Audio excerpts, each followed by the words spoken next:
మీ బంగారం తాకట్టులో ఉందా? విడిపించుకోలేక ఇబ్బందులు పడుతున్నారా? అయితే మీ బంగారాన్ని వెంటనే విడిపించి కొంటాం. గణేష్ గోల్డ్. మీరు సంప్రదించాల్సిన ఫోన్ నంబర్లు 9160-266-916, 8712619507. Welcome to point decoded. Andhra Pradesh రాష్ట్రంలో ప్రస్తుతం జరుగుతున్న డిస్కషన్ పూర్తి స్థాయిలో ఏదైతే లిక్కర్ పేరుతో జరిగిన స్కాము, దాని చుట్టూ జరుగుతున్న కేసు, ఈ నేపథ్యంలో జరుగుతున్న అరెస్టులు కానివ్వండి, దాని తదనంతరం వస్తున్న వివరాలు ఏవైతే ఉన్నాయో అవన్నీ కూడా ఇవాళ ఆంధ్రప్రదేశ్ రాష్ట్రంలో పూర్తి స్థాయిలో డిస్కషన్కి సెంటర్ పాయింట్గా మారుతున్నాయి. అంతేకాకుండా ఇప్పటికే లిక్కర్ స్కామ్ పేరుతో ఢిల్లీలోనూ, ఆ తర్వాత మరికొన్ని రాష్ట్రాల్లో కూడా లిక్కర్ స్కామ్ సంబంధించిన డిస్కషన్ జరిగిన నేపథ్యంలో ఏపీలో జరిగిన లిక్కర్ స్కామ్ మాత్రం మరి కాస్త డిఫరెంట్గా ఉంది.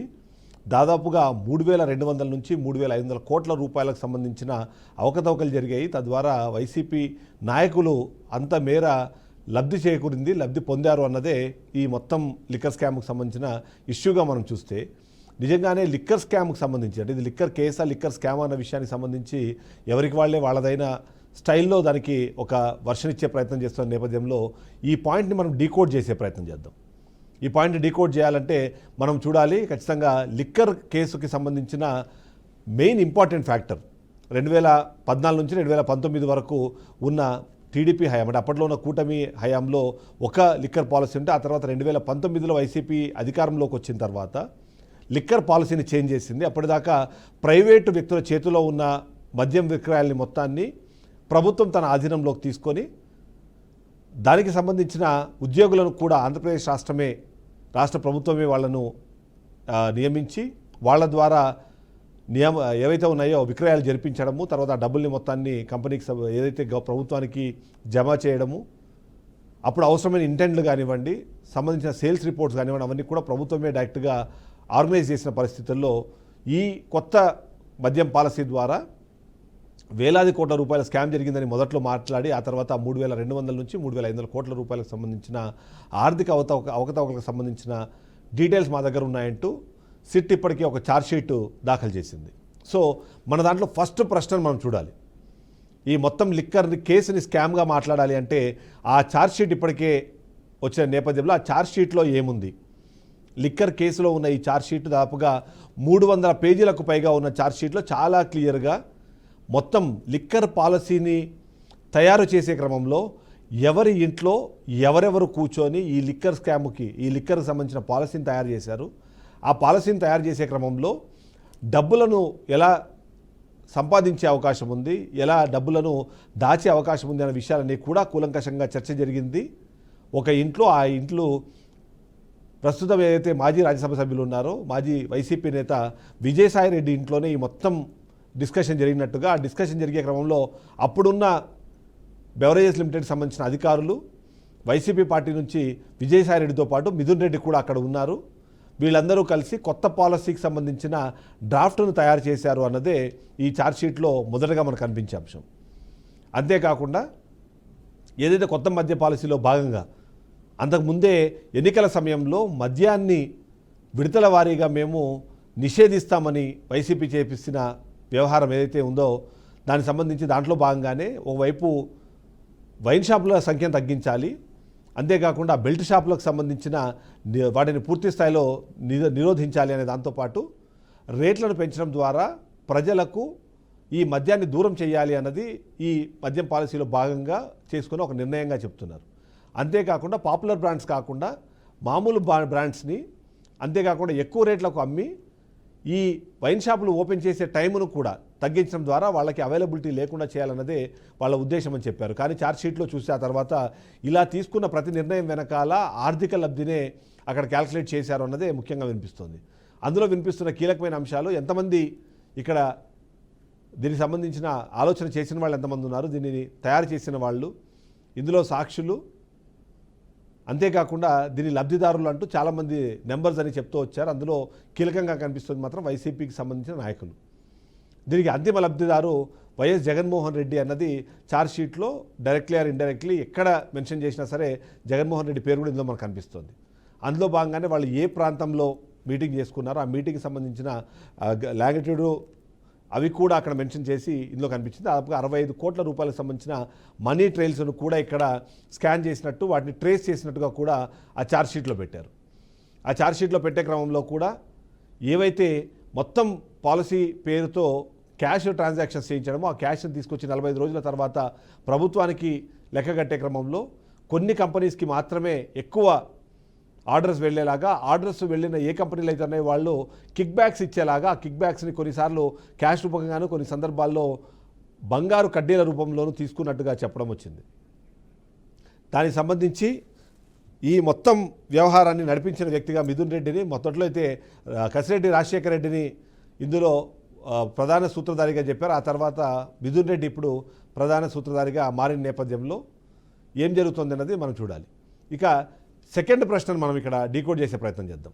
అందులో భాగంగా ఛార్జ్షీట్ ఇప్పటికే బయటకు వచ్చిన నేపథ్యంలో 300 పేజీల ఛార్జ్షీట్ను చూసిన తర్వాత వైసీపీ నాయకులు దీని గురించి ఏం మాట్లాడుతున్నారు, వైసీపీ ఏమంటుంది అన్నది ఒకసారి మనం చూస్తే వైసీపీ మొదటి నుంచి కూడా చాలా పారదర్శకంగా జరిగిన ఈ లిక్కర్ పాలసీ కానివ్వండి, ఈ లిక్కర్ ద్వారా ప్రజలకు అందించిన సేవలు కానివ్వండి, ఎందుకంటే ఎక్కడైనా నష్టం వస్తే గత ప్రభుత్వ హయాంతో పోలిస్తే ఈ ప్రభుత్వ హయాంలో ఏదైనా సరే నష్టాన్ని చూపిస్తే లేదా తక్కువ డబ్బులను చూపిస్తే దాన్ని స్కామ్ కింద ఆ డబ్బులు లబ్ధి పొందినట్టుగా చూడాలి. కానీ గత ప్రభుత్వ హయాంలో కన్నా ఈసారి 35,000 కోట్లకు పైగా 5 సంవత్సరాలకు గాను 35,000 కోట్లకు పైగా ఎక్కువ ఆదాయాన్ని సంపాదించిన రాష్ట్ర ప్రభుత్వాన్ని ఎట్లా మీరు స్కామ్ చేశారని చెప్తారు అన్నది వైసీపీ ప్రశ్నిస్తున్నమాట. మరొక కీలకమైన అంశము వైసీపీ నాయకులు అడుగుతున్న ప్రశ్నల్లో కీలకమైన మాటలు చూస్తే మాత్రం ఏంటంటే, అసలు మీరు 3,500 కోట్ల రూపాయలకు సంబంధించిన మనీ ట్రేసెస్ ఎక్కడైనా మీకు దొరికాయా? ఒక్క రూపాయిని ఎక్కడైనా పట్టుబడిందా? మీరు చెబుతున్న 65 కోట్ల రూపాయలకు సంబంధించిన మనీ ట్రైల్స్ కూడా అది కేవలం ఇదే ఉద్దేశంతో జరిగిందని చెప్పడానికి మీ దగ్గర ఏమైనా ఆధారాలు ఉన్నాయా? ప్రతి నెల 50 నుంచి 60 కోట్ల రూపాయలు మీకు ట్రాన్సాక్షన్ జరిగాయని చెప్పారు. ఆ డబ్బులు ఎవరు ఎక్కడ ఎలా కలెక్ట్ చేశారు, వాటి తీసుకొచ్చి ఎవరు ఎక్కడ ఎలా ఇచ్చారు అన్న విషయానికి సంబంధించిన డాక్యుమెంట్స్ కానివ్వండి, ఎవిడెన్సెస్ కానీ మీ దగ్గర ఉన్నాయా? ఇలాంటి ప్రశ్నలు అడుగుతున్నారు. అంతేకాకుండా 3,500 కోట్ల రూపాయలు అప్పుడు అంటే 2024 ఎన్నికల సమయంలో ఖర్చు పెట్టారని మీరు చెప్తున్నారు. దానికి సంబంధించిన ఆధారాలు ఏమైనా మీ దగ్గర ఉన్నాయన్నది ఇప్పుడు వైసీపీ ప్రశ్నిస్తుంది. 3,500 కోట్ల రూపాయలకు సంబంధించిన డిస్కషన్ ఎప్పుడు మాట్లాడుతున్న నేపథ్యంలో ఇక నెక్స్ట్ క్వశ్చన్ కూడా మనం చూడాలి.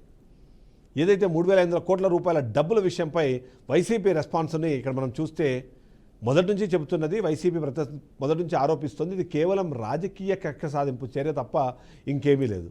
మొదట్లోనే కసిరెడ్డి రాజశేఖర రెడ్డి దీనికి మొత్తం ప్రధాన సూత్రధారుడు, అతనే మొత్తం నడిపించారని A1గా పెట్టిన తర్వాత మనం చూసాము A5గా ఉన్న మిథున్ రెడ్డి, అందులో ముఖ్యంగా చంద్రబాబు నాయుడికి ప్రధాన ప్రత్యర్థిగా కనిపించే పెద్దిరెడ్డి రామచంద్రారెడ్డి కొడుకుగాను వైసీపీ పార్టీకి సంబంధించిన పార్లమెంటరీ పార్టీకి సంబంధించిన దానికి ఫ్లోర్ లీడర్గా ఉన్న మిథున్ రెడ్డిని టార్గెట్ చేయడం ద్వారా వైసీపీని దేశవ్యాప్తంగా దాన్ని ఒక చెడ్డపేరు తీసుకోవాలనే ఉద్దేశంతోనే మిథున్ రెడ్డిని అరెస్ట్ చేశారు అనేది వాళ్ళు చెప్తున్నారు.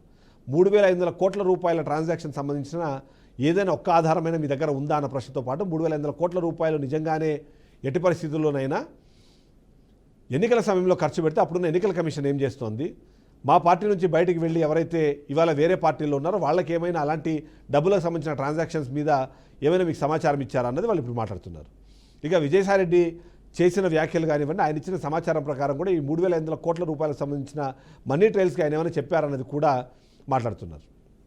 సో దీని ద్వారా ఏంటి ఫైనల్గా ఏం జరుగుతోంది అన్న ప్రశ్నకు సమాధానం వెతికే క్రమంలో మాత్రము 3,500 కోట్ల రూపాయలు కాదు కదా, అసలు ఎలాంటి డబ్బులు అక్కడ స్కామ్ జరగలేదు, ఎలాంటి డబ్బులకు సంబంధించిన ట్రైల్స్ లేవు. కాబట్టి ఈ కేసు కేవలం వీగిపోయే కేసే. కేవలం అంత గతంలో వైఎస్ఆర్సీపీ అధికారంలో ఉన్నప్పుడు అదే చంద్రబాబు నాయుడు మీద ఇదే లిక్కర్ స్కామ్ పెట్టారు. కాబట్టి ఆ లిక్కర్ స్కామ్ పెట్టిన నేపథ్యంలో ఎవరైతే అప్పుడు కంప్లైంట్గా ఉన్న వాసుదేవ్ రెడ్డి ఉన్నారో ఆయన్ని మరొకసారి తెరపైకి తీసుకొని ఇవాళ ఆయన్ని ఇక్కడ నిందితుడిగా చేర్చి లిక్కర్ స్కామ్ని ఈ లిక్కర్ కేసుని తెరపైకి తీసుకొచ్చారు అన్నది ఇప్పుడు మాట్లాడుతున్నారు.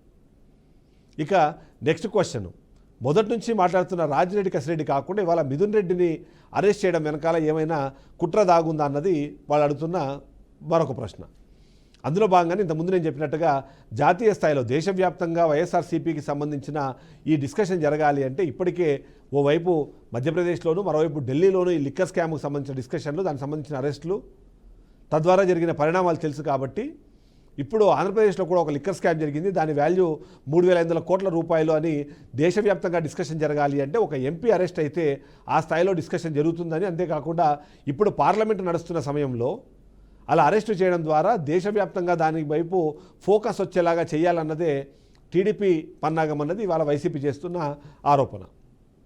మిథున్ రెడ్డినే ఎందుకు అని అంటే మాత్రం ఖచ్చితంగా ఎవరైతే మనం మాట్లాడుతున్నామో పెద్దిరెడ్డి రామచంద్రారెడ్డి వర్సెస్ చంద్రబాబు నాయుడు అనేది కాలేజ్ డేస్ నుంచి కూడా ఉందన్నది ఒకటి.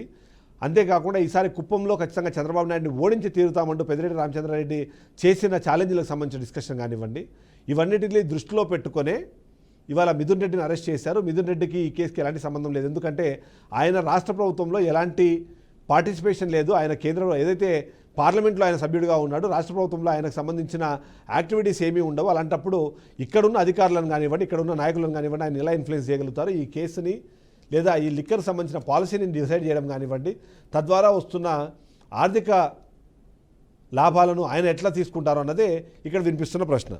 ఇక చెవిరెడ్డి భాస్కర్ రెడ్డి కూడా తను చాలా క్లియర్గా చెప్తూ వస్తున్నారు. అంతేకాకుండా ఆయన న్యాయస్థానంలోనే వాపోతున్నారు. తనకన్నా ముందు తన కుటుంబంలో ఈ మద్యం ద్వారా జీవితాలు నాశనం అయిపోయిన కారణంతో నేను ఇప్పటిదాకా మద్యాన్ని ముట్టడం కానివ్వండి, మద్యాన్ని ఎంకరేజ్ చేయడం కానీ చేయలేదు అంటూ ఆయన కన్నీళ్ళు పెట్టుకున్న పరిస్థితి కూడా మనకు కనిపిస్తుంది.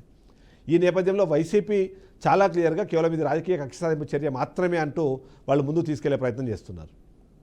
ఇక జగన్ అరెస్ట్ అన్నది సాధ్యమా, అది తథ్యమా అని అడుగుతున్న ప్రశ్నలకు వైసీపీ ఒక ఆన్సర్ చెప్పే ప్రయత్నం చేస్తుంది. ఆ ఆన్సర్ మాత్రము జగన్ అరెస్టుకే పావులు కదులుతున్నాయని, జగన్ అరెస్టు చేయడానికే ఈ మొత్తం కేసుని అటువైపుగా నడిపిస్తున్నారన్నదే వైసీపీ చేస్తున్న వాదన. అంతేకాకుండా జగన్ అరెస్ట్ అయ్యే అవకాశం కూడా ఉంది. కానీ జగన్ ఈ కేసులో అరెస్ట్ అయినా ఫైనల్ వర్డిక్ట్లో మాత్రం జగన్మోహన్ రెడ్డికి ఎలాంటి సంబంధం లేదనే విషయమే వస్తుంది. ఇప్పటిదాకా ఛార్జ్షీట్లో మీరు చేసిన వ్యాఖ్యలు కానివ్వండి, లేకపోతే దాన్ని చేసిన మెన్షన్స్లో కూడా అంతిమ లబ్ధిదారుడు జగన్మోహన్ రెడ్డి అంటున్నారు. కానీ అతని దగ్గరికి డబ్బులు వెళ్ళినట్టుగా, తీసుకువెళ్ళినట్టుగా, అక్కడికి చేరినట్టుగా మీరు ఎలాంటి సాక్ష్యాలు చూపించలేరు అనేది వైసీపీ చేస్తోంది.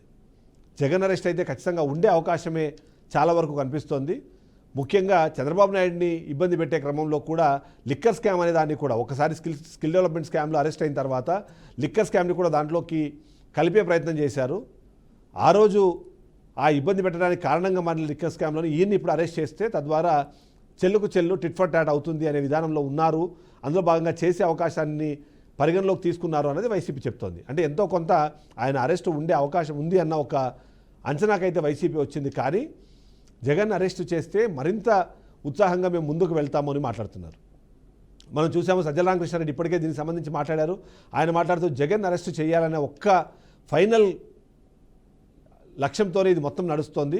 జగన్ అరెస్ట్ చేసే ప్రయత్నం కూడా చేస్తారు అని చెబుతూనే జగన్ అరెస్ట్ చేయడం ద్వారా నష్టం తప్ప టీడీపీ పార్టీకి కానివ్వండి, కూటమి ప్రభుత్వానికి కానీ లాభం లేదు అన్నది ఇవాళ సజ్జల రామకృష్ణారెడ్డి చెప్తున్నారు. ఇక వైసీపీ క్యాడర్ అంతా కూడా చెబుతోంది లిక్కర్ స్కామ్ అనే పేరుతో ఏదైతే ఇప్పుడు జరుగుతుందో అది కేవలం రాజకీయ కక్ష సాధింపు చర్య తప్ప దీనివల్ల ప్రజలకు ఒరిగింది ఏం లేదు. 3,500 కోట్ల రూపాయలకు సంబంధించిన డిస్కషన్ మీరు చేస్తున్నారు. కానీ అదే సందర్భంలో మద్యం ద్వారా వచ్చిన దాదాపు వేలాది కోట్ల రూపాయలు ప్రజా సంక్షేమానికి ఉపయోగించాము, దాన్ని ఎందుకు వీళ్ళు పరిగణలోకి తీసుకెళ్ళట్లేదు అన్నదే వాళ్ళు చెప్తున్నమాట. వేలాది కోట్ల రూపాయలు ప్రతి సంవత్సరం, ఎందుకంటే 27,000 కోట్ల రూపాయలు 17,000 నుంచి 18,000 కోట్ల రూపాయలు సంవత్సరానికి చంద్రబాబు నాయుడు హయాంలో ప్రభుత్వానికి లబ్ధి చేకూరితే అది 27,000 కోట్లకు పైగా 25 నుంచి 27 వేల కోట్లకు పైగా జగన్మోహన్ రెడ్డి హయాంలో లాభం జరిగింది అని చెప్తున్నారు. సో ఈ విధంగా చూస్తే మాత్రం ఖచ్చితంగా సేల్స్ తగ్గించి దానివల్ల లాభాలను ప్రజలకు అందించిన నేపథ్యంలో ఇలాంటి వాదనలు పస ఉండదు. ఫైనల్గా కోర్టులో ఈ కేసు వీగిపోతుంది అని వైసీపీ చెప్తుంది.